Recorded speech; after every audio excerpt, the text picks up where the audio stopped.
ايه اللي وقع ده؟ دي زجاجتي بس ما فيهاش حاجه خالص، بس الرمز اللي عليها البنين كرسي الشمس في النص. ده اللي هو زي زينوبيا، اللي هو الرمز اللي هو بيحمي المقابر عند الفراعنه. بحيث لو حد بص وراح مثلا يسرق اي حاجه مجرد ما عينه تيجي في الرمز ده هيتحول لحجر. فعشان وجود الرمز ده طبعا ان اقرب ما تكون مقبره مش معبد. خصوصا صغيره جدا في الحاجه دي.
This is 9122. Americans come to the Spanish, but financed by American one, make all restoration here. هنا جت جمعية اللي هم نو بروفيت تبع واحد أمريكي كان علمة إسبانية وهم اللي عملوا الريستوريشن ده. حتى كان كله متهدد ده بره وهم ظبطوا الكلام.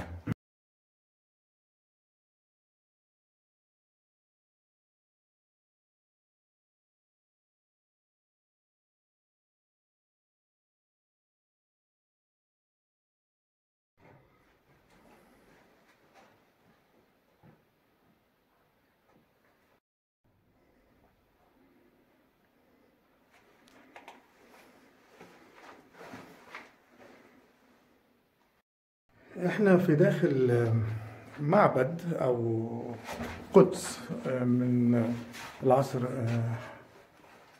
الروماني للملكة برنيكي، بيقولوا عليها كليوباترا السادسة. كان في قصة بتتقال ان هي كانت تعاني من مرض جلدي، ثم نصحوها بان هي تروح لمنطقة اللي هي سمت بعد كده برنيس او برنيكي لعلاج المرض الجلدي.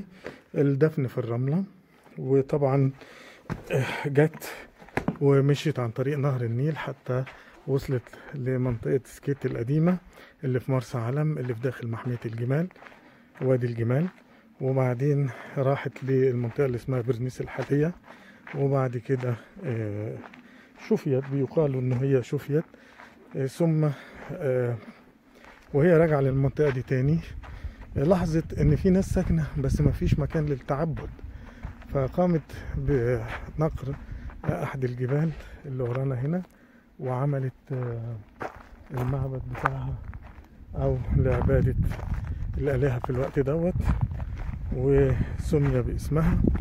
والمنطقة زي ما احنا شايفين منطقة سكيت القديمة هي بصراحة مليئة ببقايا معابد ومليئة ببقايا بيوت اللي كانوا شغالين في المنطقة في المحاجر أو المناجم اللي في المنطقة هنا.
ها؟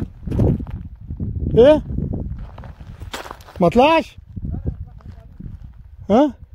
تعب على الفاضي علشانك. طيب ماشي.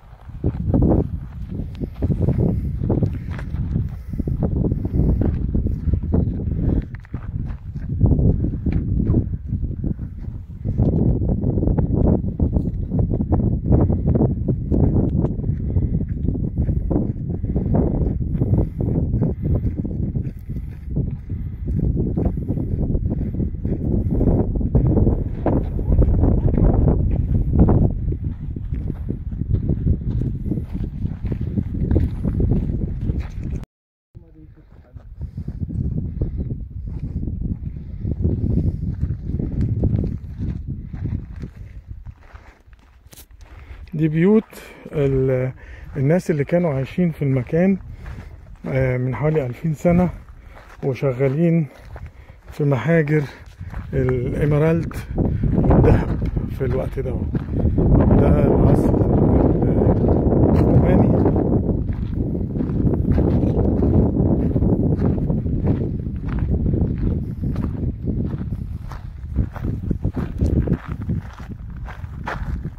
طبعا بقايا بيوت كتيرة هنا.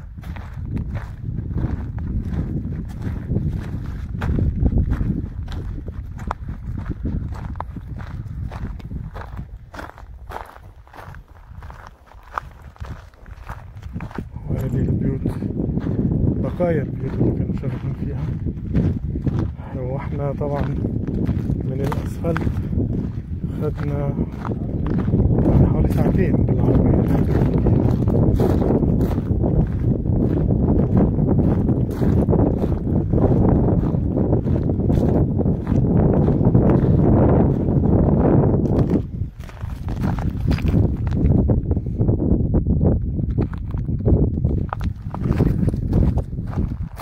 هاي